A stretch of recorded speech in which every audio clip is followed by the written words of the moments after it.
किसी गांव में एक किसान रहता था।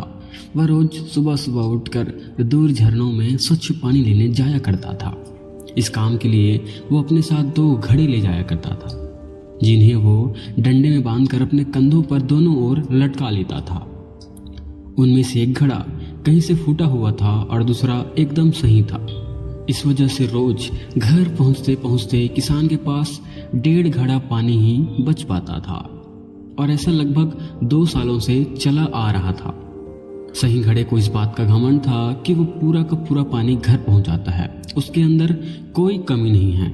वहीं दूसरी ओर फूटा घड़ा इस बात से शर्मिंदा रहता था कि वो आधा पानी ही घर पर पहुंचा पाता है और किसान की मेहनत बेकार चली जाती है। फूटा घड़ा ये सब सोचकर बहुत परेशान रहने लगा, और एक दिन उससे रहा नहीं गया। उसने किसान से कहा कि मालिक, मैं बहुत शर्मिंदा हूँ, आपसे माफ़ी मांगना चाहता हूँ। किसान ने पूछा, क्यों, तुम किस बात से शर्मिंदा हो? घड़ा कहता है, शायद आप नहीं जानते, मैं एक जगह से फूटा हुआ हूँ और पिछले 2 सालों से मुझे जितना पानी घर पहुँचाना चाहिए था, बस उसका आधा ही पहुँचा पाया हूँ। मेरे अंदर ये बहुत बड़ी कमी है और इस वजह से आपकी सारी की सारी मेहनत मैं बर्बाद कर देता हूँ। ये सब बातें फूटे घड़ी ने बड़े ही दुखी होते हुए कहा। किसान को घड़े की बात सुनकर थोड़ा दुख हुआ और बोला, कोई बात नहीं, मैं चाहता हूँ कि आज लौटते वक्त तुम रास्ते में पड़ने वाले सुंदर फूलों को देखो। घड़े ने भी बिल्कुल वैसा ही किया। वह रास्ते भर सुंदर सुंदर फूलों को देखता आया, और ऐसा करने से उसकी उदासी कुछ दूर हुई ही, पर घर पहुंचते पहुंचते फिर उसके अंदर से आधा पानी गिर चुका था। वो फिर से मायूस हो गया और किसान से फिर माफी मांगने लगा। किसान बोला, शायद तुमने ध्यान नहीं दिया, पूरे रास्ते में जितने भी फूल थे वो बस तुम्हारी तरफ ही थे, सही घड़े की तरफ एक भी फूल नहीं था। ऐसा इसलिए क्योंकि मैं हमेशा से तुम्हारे अंदर की इस कमी को जानता था और मैंने इसका लाभ भी उठाया। मैंने तुम्हारे तरफ वाले रास्ते पर रंग बिरंगे फूलों के बीज बो दिए थे। तुम रोज थोड़ा थोड़ा करके उन्हें सींचते रहे और पूरे रास्ते को इतना खूबसूरत बना दिया।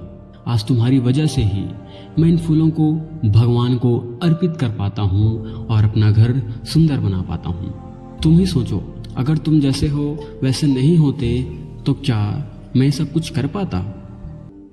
दोस्तों, अक्सर हम भी दूसरों की अच्छाई को या फिर कह लीजिए उनके गुड क्वालिटीज़ को देखकर अपने अंदर भी उसी क्वालिटी को ढूंढने लग जाते हैं, और जब हमें अपने अंदर वैसी क्वालिटी नहीं मिलती तो हम खुद को नीचा और बेकार समझने लग जाते हैं।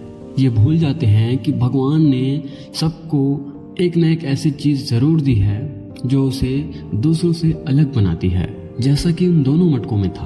पहला मटका ठीक था तो वो पूरा पूरा पानी अपने मालिक के घर पहुंचाता था, और वहीं दूसरा घड़ा फूटा था, इसलिए आधा पानी घर पहुंचाता था और आधा पानी को पौधे में रंग बिरंग फूल खिलने के लिए उन्हें सींचता था। दोनों ही एक दूसरे से अलग और अपने आप में कंप्लीट थे। हम सभी के अंदर भी कोई ना कोई ऐसी क्वालिटी या कोई ना कोई ऐसी कमी ज़रूर है, हमें दूसरों से यूनिक बनाती है।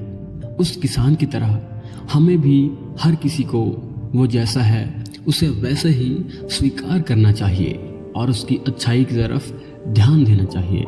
और जब हम ऐसा करेंगे तब फूटा घड़ा भी अच्छे घड़े से मूल्यवान हो जाएगा।